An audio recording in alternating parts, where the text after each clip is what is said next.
ఇందాకటి వరకు లైవ్ పెట్టారు కదా, ఇప్పుడు ఆఫ్ చేశారేంటి? ఆన్ చేయండి. మనం అనుమానించినట్టే జరుగుతుందో లేదో చూద్దాం. తెల్ల బట్టలిచ్చింది, పూలు పళ్ళు స్వీట్లు అగరబత్తులు అన్ని రెడీ చేసింది. తనైతే బ్యాడ్ ఇంటెన్షన్ తోనే ఆ విధంగా ప్లాన్ చేసి ఉంటుంది. అటువంటప్పుడు అలాంటివి మనం ఎందుకు చూడ్డం? సెన్సార్ వీడియో అయితే చూడకుండా ఆపేద్దాం. నార్మల్ వీడియో అయితే చూద్దాం. ఓకే కదా? అందరికి ఓకే కదా? ఓకే.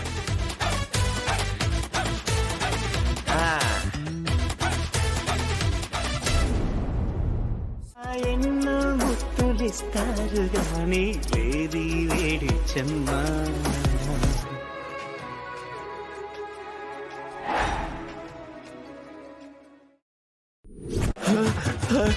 అయిపోయింది, అంత అయిపోయింది, అంత అయిపోయింది, అయిపోయింది, అయిపోయింది, మొత్తం అయిపోయింది, అయిపోయింది. శ్రీకర్ గారు ఆవనికి బెండ్ అయి సరెండర్ అయిపోయాడు. పెళ్లి క్యాన్సిల్ అయిపోతుంది, పెళ్లి క్యాన్సిల్ అయిపోతుంది, పెళ్లి క్యాన్సిల్ అయిపోతుంది, పెళ్లి క్యాన్సిల్ అయిపోతుంది. ఏమైంది? ఎందుకలా అరుస్తున్నావు? ఇంకే కావాలి? అవని శ్రీకర్లు మందు చూడాలా కలిసిపోతున్నారు కదా. ఊహించుకున్నావా? ఊహనా? అవును.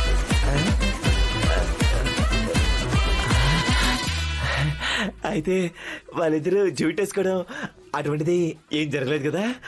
ఇందాకే మొబైల్ ఆఫ్ చేశాం కదరా, మళ్ళీ ఆన్ చేస్తే అక్కడ ఏం దారుణాలు జరుగుతున్నాయో తెలుస్తుంది. అమ్మాయ, ఇప్పుడే నాకు మనశ్శాంతిగా ఉంది. త్వరగా ఆన్ చేయి, మళ్ళీ మనసు పాడయ్యే సీన్ ఏదో కనబడుతుంది.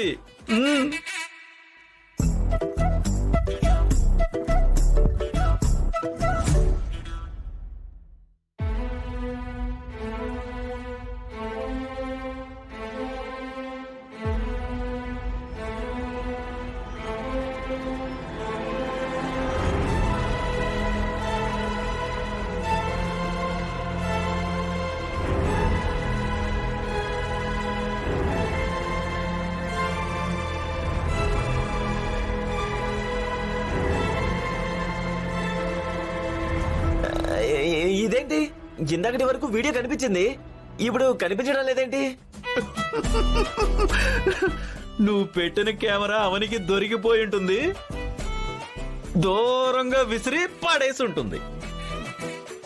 Something is going wrong. Avani మనోని దగ్గర తీసుకునే ప్రయత్నం చేస్తుంది. మనోడు పెండ్ అయిపోయాడంటే మన ప్లాన్ అంతా సర్వనాశనం అయిపోయినట్టే. అందుకే నేను వెంటనే వెళ్ళి కనబెడతాను. నేను అనుకున్నది జరిగిందంటే చెడగొడతాను. శ్రీకర్ని బరాబరా ఈడ్చుకొస్తాను. వెళ్తాను.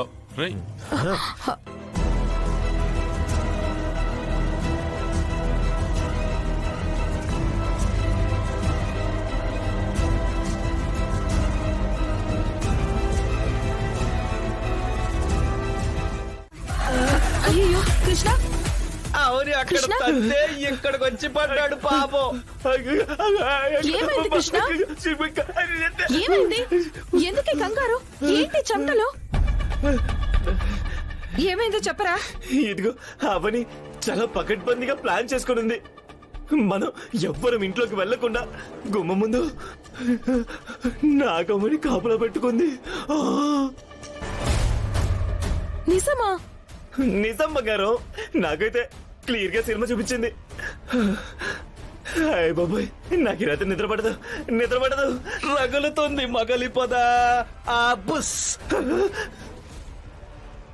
బుస్ రాయ్ ఆపో. ఈ టైంలో పాటలు కావాలా నీకు? శ్రీకర్ విషయంలో చాలా అనుమానాలు వచ్చేసాయి, వెంటనే క్లియర్ చేసుకోవాలి. అప్పుడు శ్రీకర్ పరిస్థితి ఏంటో, తెల్లారేసరికి ఎలా మారిపోయి వస్తాడో అసలు ఏం అర్థం కావడం లేదు. బిడ్డ బాగా భయపడిపోయినట్టున్నాడు, తీసుకెళ్లి దుప్పడు కప్పి పడుకోబెట్టు.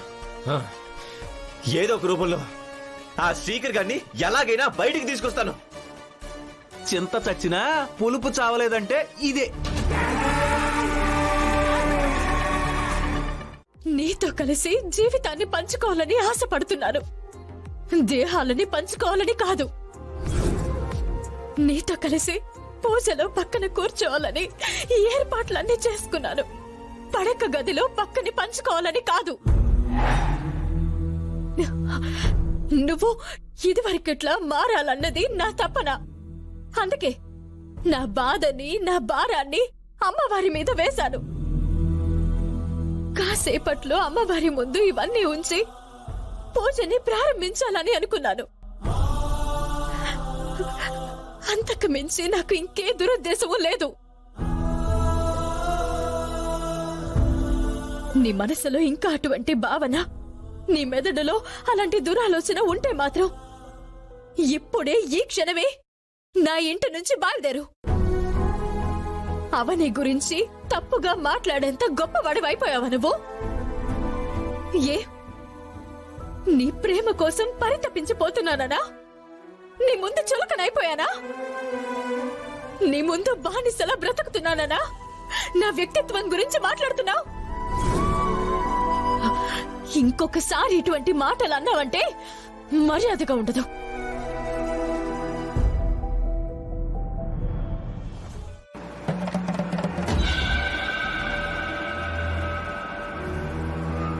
I'm sorry. పూజకంతా సిద్ధం చేస్తాను. 5 నిమిషాలుండు.